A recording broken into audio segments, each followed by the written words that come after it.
दोस्तों total house hold date का तकरीबन 29% आज अकेला होम लोन है। मतलब पूरा हाउस होल्ड डेट जो है, आप जितने भी टाइप के लोन लेते हैं, अप्रॉक्सीमेटली 29 to 30% के आसपास अकेला होम लोन की फॉर्म में जाता है। 2020 में एक एवरेज लोन सैंक्शन जहां पर 20 लाख रुपए हुआ करता था, वो आज बढ़कर अप्रॉक्सीमेटली 26.5 लाख रुपए हो चुका है। 37% of the home loans today are above 75 lakh rupees पर होम लोन। अप्रॉक्सीमेटली 32% के आसपास 35 से 75 लाख के बीच के होते हैं और बाकी 35 लाख से छोटे होते हैं। दोस्तों कहने का मतलब क्या है, आज की डेट में हम में से ज्यादातर लोग होम लोन पे डिपेंडेंट होते जा रहे हैं। Do you know total outstanding home loan की जो वैल्यू थी वो आज से सिर्फ 2 साल पहले 17 लाख करोड़ रुपए हुआ करती थी। एनी गेसेस वो आज कितनी हो गई है? अप्रॉक्सीमेटली 27.5 लाख करोड़, 27.5 लाख करोड़ के आसपास की होम लोन की आउटस्टैंडिंग वैल्यू है। दोस्तों I am very very sure, अगर आप इस वीडियो को देख रहे हैं तो चांसेस आर वेरी हाई कि या तो आप होम लोन ले चुके हैं या आप होम लोन लेने का प्लान कर रहे हैं। इंपॉर्टेंट क्वेश्चन ये है कि होम लोन के बाद जो हमारी लाइफ में स्ट्रेस आता है उसको कैसे मैनेज किया जाए। श्योरली यहां पर मैं साइकोलॉजिकल स्ट्रेस की तो बात नहीं कर पाऊंगा, लेकिन फाइनेंशियल स्ट्रेस जो आता है उसको कैसे मैनेज किया जा सकता है। And also actually financial stress becomes the कारण ऑफ साइकोलॉजिकल स्ट्रेस और बिहेवियरल स्ट्रेस। इसलिए दोस्तों अगर आज हमने इस वीडियो को ध्यान से देखा तो हम फाइनेंशियल स्ट्रेस को हैंडल करना सीख जाएंगे और इसकी वजह से बाकी सारे स्ट्रेसेस ऑटोमेटिकली कंट्रोल में आ जाएंगे। Welcome back to investing with Dhan. दोस्तों आज इस वीडियो में बहुत ही इंपॉर्टेंट टॉपिक डिस्कस करने वाले हैं, इसलिए प्लीज मेक श्योर आप इस चैनल को सब्सक्राइब कर लीजिए और वीडियो को अभी कभी लाइक कर दीजिए, क्योंकि आज नहीं तो कल देखिए बहुत सारे लोन्स ऐसे होते हैं जो पॉजिटिव लोन्स होते हैं। Home loan is one of that positive loan. हम यहाँ पर पर्सनल लोन की बात नहीं कर रहे कि हम जीवन का गुजारा करने के लिए लोन ले रहे हैं या हम क्रेडिट कार्ड्स पे लोन ले रहे हैं। दोस्तों एजुकेशन लोन और होम लोन दोनों को पॉजिटिव लोन्स कंसीडर किया जाता है, लेकिन स्टिल लोन की ईएमआई स्ट्रेस तो पैदा कर सकती है। तो आप या तो होम लोन ले चुके होगे या लेने का प्लान कर रहे होगे। Home loan is not bad पर से, लेकिन होम लोन का स्ट्रेस कैन बी बैड। तो आज हम इस वीडियो में सीखने वाले हैं कैसे और कुछ चीजों को फॉलो करके, और फाइनेंशियली ऑफ कोर्स कुछ चीजों को फॉलो करके आप ये स्ट्रेस कैसे कम कर सकते हैं। रादर मैं आपको ये भी बताने वाला हूं कि होम लोन पे आप जितना इंटरेस्ट पे करते हैं उस इंटरेस्ट को भी कैसे आप कंट्रोल कर सकते हैं। आपको मालूम है कुछ छोटी छोटी ट्रिक्स हैं, अगर आप इन ट्रिक्स को फॉलो कर लेंगे तो आप बहुत ज्यादा इंटरेस्ट पेमेंट नहीं करेंगे बैंक को। दोस्तों अगर आपने 50 लाख रुपए का होम लोन लिया है और ये होम लोन 20 साल के लिए है और मार्केट का interest rate on the higher side पकड़ के चलते हैं 9% के आसपास का है, अप्रॉक्सीमेटली 45,000 रुपीज के आसपास की आपकी ईएमआई जाएगी। अब दोस्तों सबसे पहला रूल आपको याद रखना है, और मैं आपको एंड में इसको याद रखने का शॉर्टकट भी बताऊंगा जो मैंने अपने लिए भी लिख कर रखा हुआ है। मैंने जितनी बार भी होम लोन लिया है वो सारे रूल्स को मैंने हमेशा फॉलो किया है।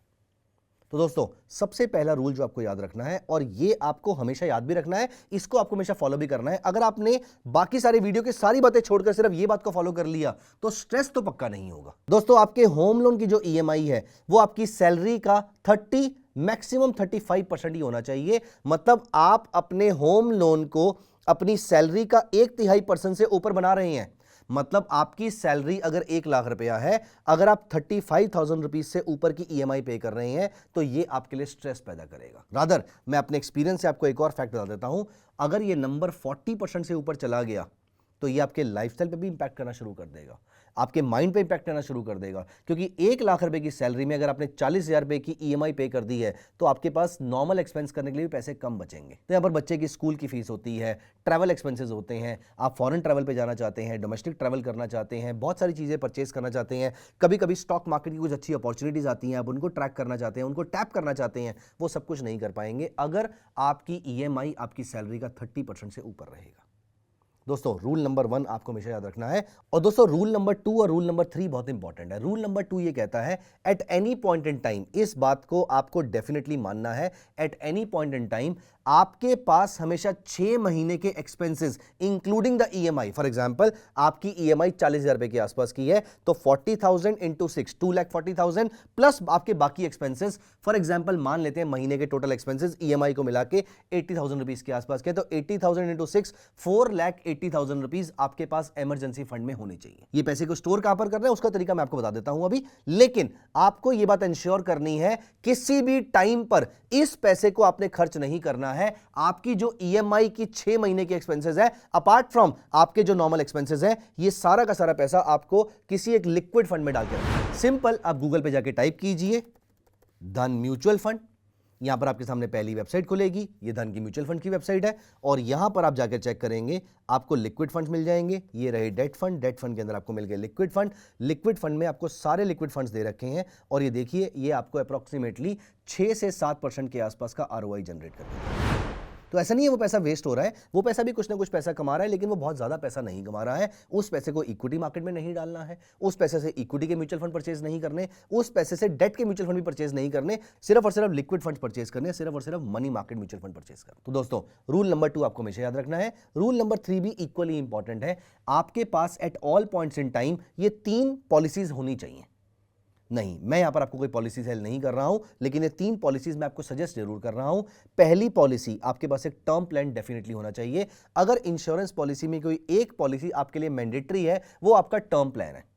आपके एनुअल एक्सपेंसेस से कम 10 से 15 गुना के आसपास का टर्म प्लान तो होना ही चाहिए। अगर आपको टर्म प्लान के बारे में नहीं मालूम है और आपको इसके बारे में डिटेल वीडियो चाहिए, तो आप कमेंट्स में टर्म प्लान लिख दीजिएगा। दोस्तों दूसरी पॉलिसी आपकी हेल्थ पॉलिसी है। अप्रॉक्सीमेटली अगर आप अर्बन सिटी में रहते हैं, फॉर एग्जांपल अगर मैं अपना एग्जांपल लूं, तो 10 से 15 लाख रुपए तो कहीं नहीं गए, इससे कम की हेल्थ पॉलिसी आपके पास नहीं होनी चाहिए। तो ब्रॉडली पकड़ के चलिए कि 15 लाख रुपए की आपके पास हेल्थ प्लान होना चाहिए। अपार्ट फ्रॉम दिस आपका 10 से 15 गुना के आसपास की एक्सपेंसेस, मैं बेयर मिनिमम मान के चल रहा हूं, इतना तो आपके पास टर्म प्लान होना चाहिए। और दोस्तों तीसरा लोन जो आपको लेना है यहां पर, वो है आपके होम लोन का इंश्योरेंस। मतलब अगर फ्यूचर में गॉड फॉरबिड अगर हम नहीं रहेंगे, तो ये लोन कौन रीपे करेगा? ये फैमिली को रीपे ना करना पड़े, इसीलिए इस टर्म प्लान का अलग से एक इंश्योरेंस होता है। मैं यहां पर होम इंश्योरेंस की बात नहीं कर रहा, जहां पर भगवान ना करे घर को आग लग जाए तो वो पैसे प्रोवाइड कर देंगे। मैं यहां पर ये कह रहा हूं कि अगर हम नहीं रहेंगे तो हमारी एब्सेंस में होम लोन कौन रीपे करेगा? वो आपका होम लोन की इंश्योरेंस रहेगी। तो दोस्तों ये 3 इंश्योरेंस पॉलिसीज आपको अपने लिए लेकर रखनी है। इसके बारे में कोई भी जानकारी चाहिए तो उस पॉलिसी का नाम आप कमेंट्स में लिख दीजिए।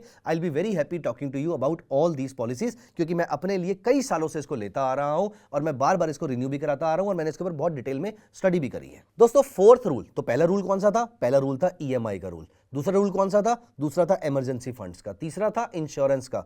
चौथा रूल कौन सा है? दोस्तों चौथा रूल है जो आपको खटकने वाला है, लेकिन प्लीज आप मेरी बात मान के इस चीज को जरूर फॉलो कीजिएगा। दोस्तों ये चौथा रूल है, आपको इस पूरे पीरियड में इन्वेस्टिंग नहीं स्टॉप करनी है। आप इन्वेस्टिंग कम कर सकते हैं, क्योंकि मुझे मालूम है कि आपकी पॉकेट पे प्रेशर आ जाएगा। अभी तक आपने होम लोन नहीं ले रखा था, आप 1 लाख में से 20,000 पे इन्वेस्ट करते जा रहे थे एसआईपी के अंदर, लेकिन आपने अब होम लोन ले लिया तो 1 लाख में से 40,000 पे या 30,000 पे आप इन्वेस्ट कर रहे हैं।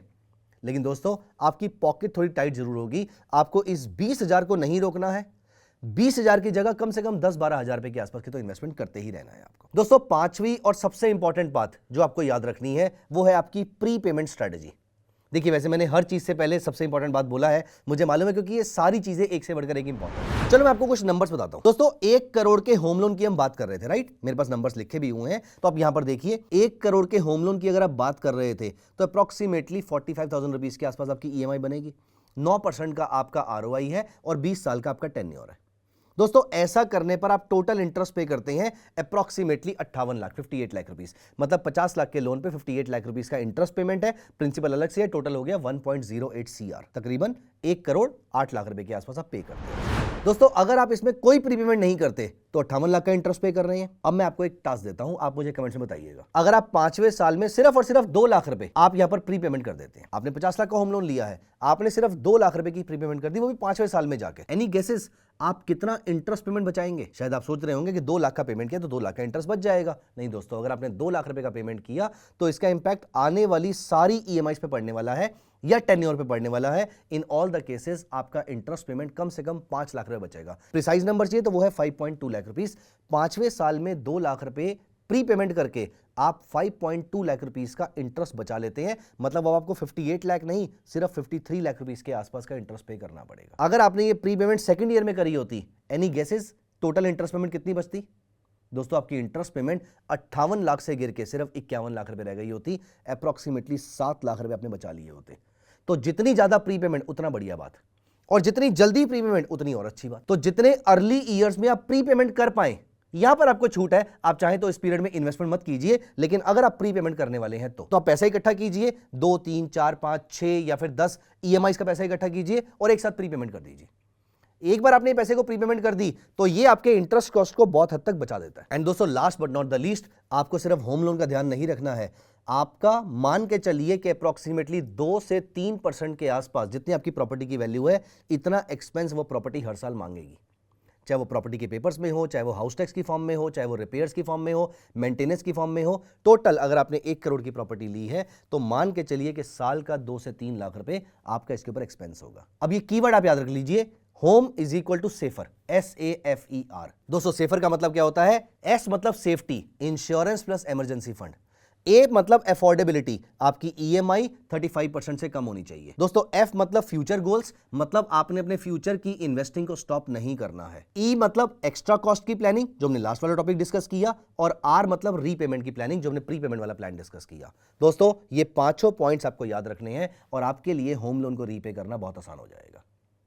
जो आप इन्वेस्टिंग कर रहे हैं वो आप धन के प्लेटफॉर्म से म्यूचुअल फंड में इन्वेस्टिंग कर सकते हैं, धन के प्लेटफॉर्म से ही ETF परचेज कर सकते हैं। तो आपको धन वेब पे जाना है, यहां पर आपको गोल्ड का ETF मिल जाएगा, ग्लोबल मार्केट के ETF मिल जाएंगे, इंडिया के ब्रॉडर मार्केट के इंडेक्स के ETF मिल जाएंगे। आप इंडेक्स में इन्वेस्टमेंट कर सकते हैं, स्टॉक्स के ETF में इन्वेस्टमेंट कर सकते हैं, और या फिर आप गोल्ड के ETF में और या फिर धन के म्यूचुअल फंड में इन्वेस्टमेंट कर सकते हैं। लेकिन दोस्तों प्लीज मेक श्योर आपने होम लोन का स्ट्रेस अपने ऊपर हावी नहीं होने देना है। ये पांचों रूल्स आपके बहुत काम आएंगे, SAFER। इसकी फुल फॉर्म क्या होती है आप कमेंट्स में लिख दीजिए, और अगर कोई भी डाउट है तो कमेंट्स में लिखिएगा। I will be very happy talking to you about any of your doubts, any of your questions about home loans.